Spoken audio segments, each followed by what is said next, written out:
From Sigma Woman, this is the Business for Aligned Women podcast. I'm your host, Clara McKay, your aligned business coach and advocate for all things showing up for your vision. This is a no BS space for brave-hearted women who are actually craving change, not just talk. I'm dedicated to bringing women's visions into reality, equipping women with all they need to build an abundant future, and shutting down all of the ways that you keep yourself small. Here, we're all about a women-centered approach, non-negotiable value alignment, and making bank without compromising your well-being. Each week, I'll be helping you to let go of shitty, limited mindset, comparison, overthinking, excuses that are holding you back, and feeling lost in biz, so that you can step into doing business in a way that feels good, step into total self-alignment, unshakable confidence, and to start taking direction on your vision. You will become the kind of woman who shows up for her dreams consistently, takes up space without question, and is making much more money and impact than she ever imagined. Just by making our time together your weekly ritual,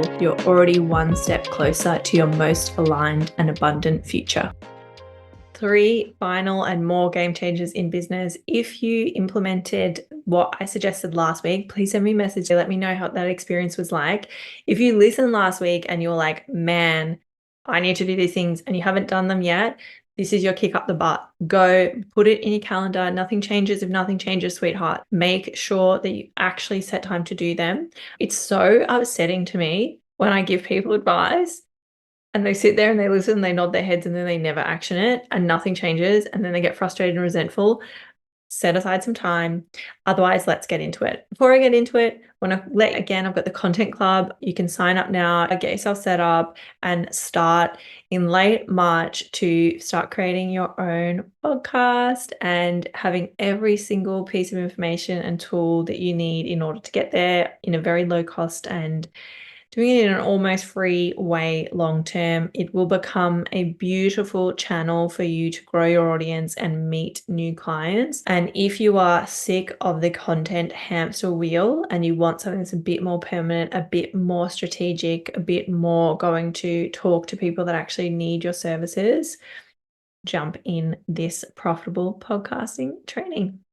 And also, if you sit on it and you leave it, I know a lot of you have to do that, to sit on things and join them in later on, you will miss the live coaching aspects. I would suggest you jump on it straight away if you can. Okay, 3 more game changers in business. A lot of you will not. My first one is professional presentation. Now, I think that this actually applies to every single business.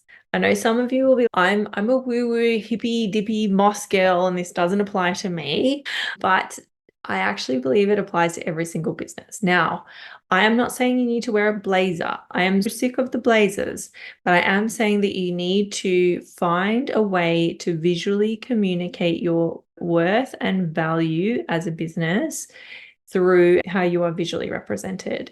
And sometimes that may mean you wear a different piece of clothing. Sometimes it will probably mean where you film your content changes. It will probably have an effect on your branding as well. And this isn't to say that you have to become some cookie cutter. I hate that. If I was trying to be every other business coach out there, I probably wouldn't swear as much as I do. I probably wouldn't call you out as much as I do. I'm still being myself, but I'm not going to be posting photos of myself in my teddy jacket that I wear as a comfort blanket, and it's really not a good look at all. And I would never want you to see me in it. And I'm not going to be showing photos of my kitchen before my Sunday reset on Sunday morning. I do believe that this is appropriate for every single business, but if you have a business that is at or related to someone's physical health, financial health, or mental health, it's much, much more required. It's a non-negotiable. You need to be presenting yourself professionally, because if you are going to stuff around with those 3 components of someone's life, you actually need quite a bit of credibility and quite a bit of trust. And if you are not looking good, or your space is really messy, or you look really disorganized, that is going to visually, unconsciously communicate that the person shouldn't trust you with those aspects of their life. I'll leave that one with you. And yeah, it's a tricky one and people can take it really personally. Don't take it personally. We're not talking about this to say that your outfit's shit or that you look silly. We're talking about it so that you make sure that you're getting in front of the right people and that they start to trust you and they start to invest in you. Don't bother taking it personally. Next one. This is the thing that I struggle most with in my business. This is the number one problem that I have in my business. But what it is that your content is selfish. Your content, the best way of explaining this to you is that it's not taking into account who your target audience is, where they're at, what they're experiencing in their life, what would make sense for them, and what they need. And you're not communicating to them that you understand them. And you're just creating stuff for the sake of creating stuff. What ends up happening if you do that too much? I will say do that kind of stuff maybe for 10% or 20% of your content, because it acts as a getting to know you kind of method. But if you're doing it too much, more than that, you're literally just screaming into the void and no one is going to pick up what you're putting down. And I'll give you a couple, or I'll give you at least one example of when this works.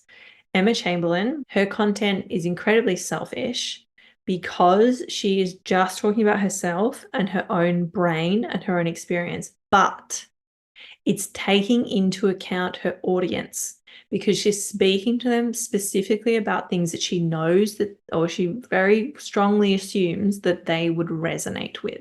Okay. She knows that they're in a similar place as her. They're thinking about the same things. They're having the same struggles. While she's talking about herself, she is ensuring that they understand that the communication that she's giving is proving to them how much she understands them. Resonate with me, relate with me, connect with me, support me because I know where you're at. If you don't do that and you don't have that relatability aspect, then you will just be throwing content into a void. Last one, and this is repeating a couple of things that I've said over the last few weeks. Trying to be for everyone will reach no one. A lot of you have lack mentality, scarcity mentality, lack issues. And what that's translating into in your business is you trying to be accepted and applicable and approachable to everyone. That won't grow a business. You need to have, in order to be relatable, which I think is still one of the biggest buzzwords in how to grow content online or how to grow an audience online. I think relatability, I think comfort, I think company, as in connection, probably three of the biggest things that you need to keep in mind in 2024. But if you are relating to everyone, you're relating to no one. You have to be more specific. Yes, you have to niche down. You have to have a small and specific and targeted ideal client. If you start doing that and just speaking to one specific kind of person, and you've probably heard of the term ideal client avatar, that can often be done in a very disjointed, non-functional way. I do it with my clients in a way that I think hopefully they can really start to begin to connect with that client. And one thing that I love to do with my clients is that we actually name her. And then whenever we're talking about their audience or their client, we just use her name. And it really kind of solidifies it for us. So you need to get really specific on that. You need to stop worrying about the lack because it's kind of an opposite experience. If you don't have a good understanding on my niche or my target market, then you would get so much out of my magnetic mastermind training. It's just going to increase your clarity, your connection to your business. It's going to rejuvenate your relationship with your business, and you're going to come out of it with really, really clear messaging, clear marketing, and an integrity-based sales strategy.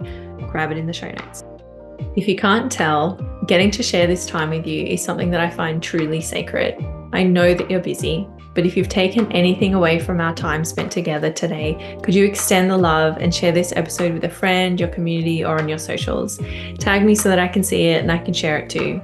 Or when you have a spare moment, leave the podcast a review. These things cost you nothing and would mean so much to me. Let's get this resource into the hands of more women visionaries and help us collectively move towards our most aligned way of being and doing business together.